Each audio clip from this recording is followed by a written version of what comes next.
ایک نوجوان ہمارا قریبی دوست گلاسگو میں رہتا تھا، وہ بیمار ہو کے ہاسپٹل گیا ہے، تو اس کی جو اٹینڈنٹ نرس تھی اس نے 3-4 دن کے بعد کہا کہ آپ مجھ سے شادی کریں گے؟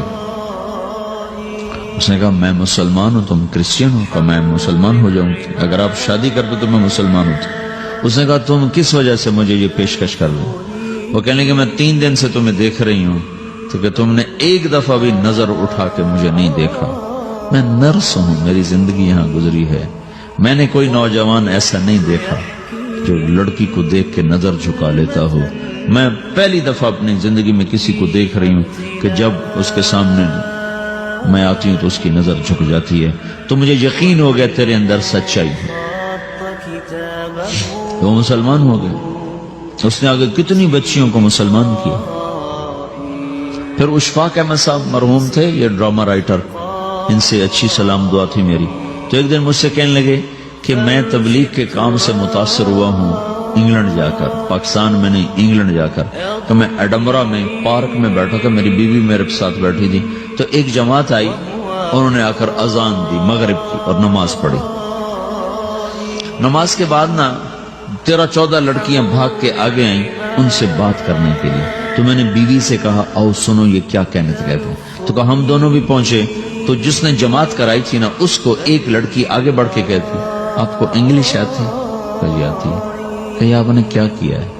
کہی ہم نے اپنی عبادت کی ہے۔ تو لڑکی کہنے لگی آج تو اتوار نہیں ہے، تو اس نوجوان نے کہا کہ جی ہم دن میں 5 دفعہ کرتے ہیں، صرف اتوار کو نہیں، روزانہ 5 دفعہ۔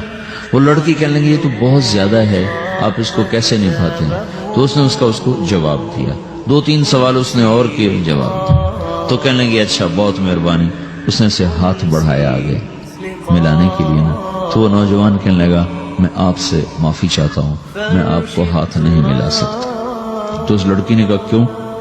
کہ یہ ہاتھ میری بیوی کی امانت ہے اور کسی کو نہیں لگ سکتا۔ تو لڑکی کھڑی تھی، وہ زمین پہ گر گئی، صرف اس بہت وہ زمین پہ گر گئی، کھڑے کھڑے وہ زمین پہ گر گئی، اور وہ بچوں کی طرح رونے لگی پھوٹ پھوٹ کے، اور کہنے لگی وہ لڑکی کتنی خوش قسمت ہے جس کے تم خامد ہو، کاش یورپ کے مرد بھی ایسے ہی ہوتے۔ جس رب نے نفسیات بنائی ہے وہ اگر کوئی عورت کپڑے اتار دے تو اس کی نفسیات بدل جائے گی، چاہے وہ مغرب میں پیدا ہو چاہے وہ مشرق میں پیدا ہو۔ عورت کی نفسیاتی حیا ہے اور وفا ہے، کسی وفادار کی تلاش ہے، تو وہ اس کو پتہ بھی نہیں ہے کہ مشرق کا حیا کیا ہے، لیکن وہ اس کو اللہ نے عورت بنایا ہے، اس کے اندر کی وہ نہیں مر سکتی چیز۔ کاش یورپ کے مرد بھی ایسے ہوتے۔ اور آنسو پوچھتی ہوئی وہاں سے اٹھ کے چل دی۔ تو اشفاق صاحب مرحوم کہنے لگے میں نے اپنی بیوی سے کہا بانو آج وہ تبلیغ ہوئی ہے کہ لاکھوں کتابیں بھی چھپ جاتی، وہ کام نہ ہوتا جو یہ نوجوان اپنے عمل سے کر لیا۔ تو میرے عزیزو کٹی پتنگ نہ بنو، اپنی کٹی پتنگ کی منزل کوئی نہیں رہتی۔ اللہ اس کے رسول کے ہاتھ میں اپنے ڈور دے کے چلو، اللہ اس کے رسول کی غلامی میں اپنے آپ کو چلاؤ، تو اللہ تمہیں بھاگ لگائے، عزت بھی دے گا۔ اپنی منمانی میں کوئی راحت نہیں، اللہ کی قسم کوئی راحت نہیں۔ 6 بر اعظم پھر کے تمہیں بتا رہا ہوں کہ جو اپنی ترتیبوں پر چلنے والوں کے دکھ آپ لوگ اندازہ نہیں لگا سکتے۔ چلنا ہے تو اللہ اس کے رسول کی زندگی کو اپنا کے چلو، اللہ تمہاری دنیا بھی سکھ والی بنائے گا، آخرت بھی سکھ چین والی بنائے گا۔ لیکن یہ سیکھنا پڑے گا، سیکھنا پڑے گا۔ تبلیغ اس کو سیکھنے کی محنت ہے اور اس کو آگے پہنچانے کی محنت۔ تو یہ عمر ہے، اس وقت ساری دنیا اسلام کے لیے تیار ہے، چونکہ نظریاتی طور پر دنیا شکست کھا چکی، کسی کے پاس کچھ نہیں۔